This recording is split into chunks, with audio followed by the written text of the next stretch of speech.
Step into a world of romance and mystery with Tamora Rose. Today we're reading Chapter 29 of Child of the Wind. Consciousness tugged at her sleepy mind, encouraging her to wake from her deep slumber.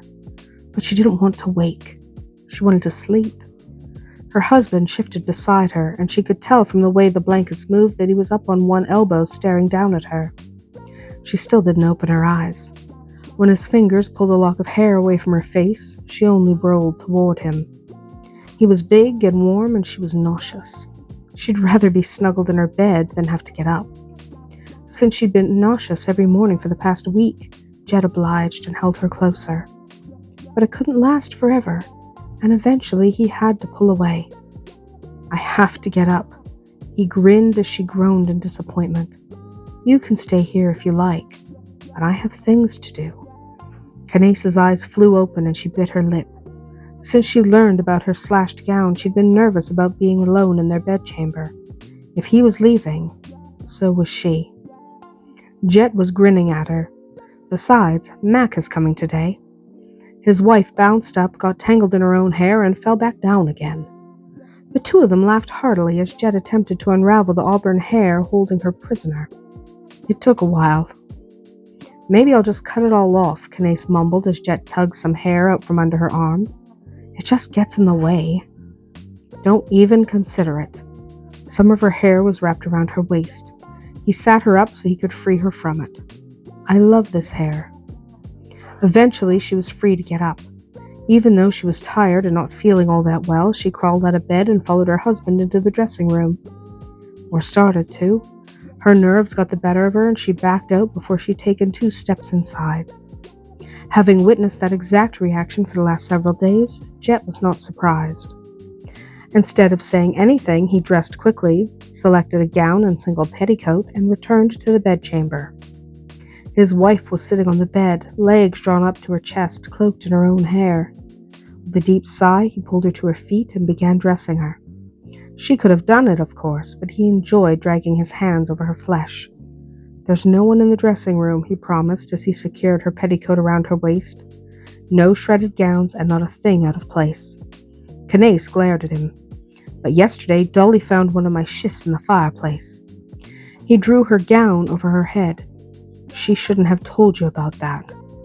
"And you shouldn't have told me about the gown, but you did." She turned her back on him so he could fasten her gown. "I want to go to the orchard." He sighed heavily. Though she was obeying him and not disappearing without his express permission, she was also monopolizing a great deal of his day. And some days, like today, he simply didn't have the time. "I can't go to the orchard today," he explained as he worked on the tiny row of buttons down her back.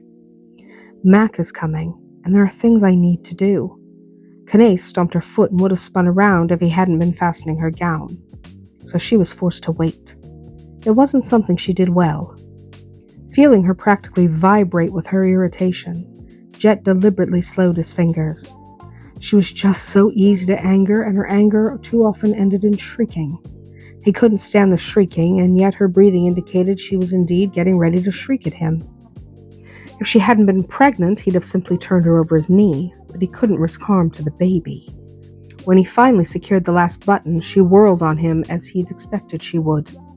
Her mouth opened, but he cut her off with his lips, kissing her deeply and pulling her against him. She relaxed almost immediately. Jett chuckled into her mouth and would have lowered her to the bed if a quiet knock hadn't interrupted them. "Come," Jett called as he pulled his mouth free. Dolly slipped into the room with an apologetic smile. A few moments later, Jett was reclining in a nearby chair, watching the servant tame the wild auburn mane that was his wife's hair. It was a daunting task, one that took a while, especially when his wife didn't exactly sit still. She resented having a servant do it for her, but he insisted for the sake of the baby. His pretty little wife wasn't appreciative of his concern. Jett sighed and shifted in his chair. He wanted to leave, to start his day, but Canace wouldn't be comfortable up here without him. She'd become unreasonably tense and frightened, even considering the events of the past few days and her pregnant state.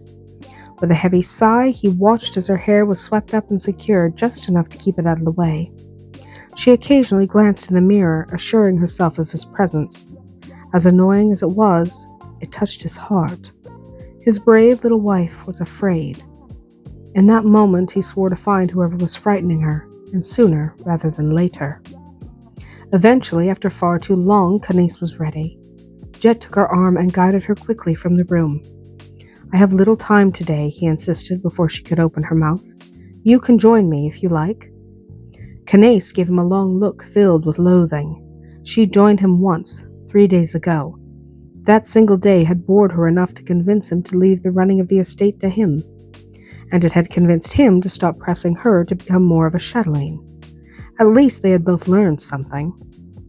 Her husband was remembering the same day. "All right, just remember to stay near the manor where someone can see me," she finished. "I know." "But can't you stay with me? We could go riding." Golden eyes blinked up at him, gleaming with a sensuality that promised him great pleasure if he took her up on her offer. His manhood tightened, then tightened further when her tongue darted out to caress her lips. "Tempting," he whispered, "but it will have to wait." She pouted but said no more about it. When they reached the door to his study, she slipped away. "I think I'll go watch the horses," she called as she skipped off. She might have gone to the stables, but the stables were off limits by his decree. There weren't enough people to keep an eye on her there.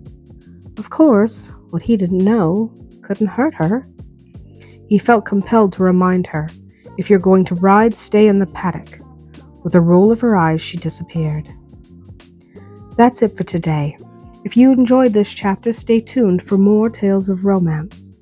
Until we meet again, may your days be filled with passion and just a touch of magic.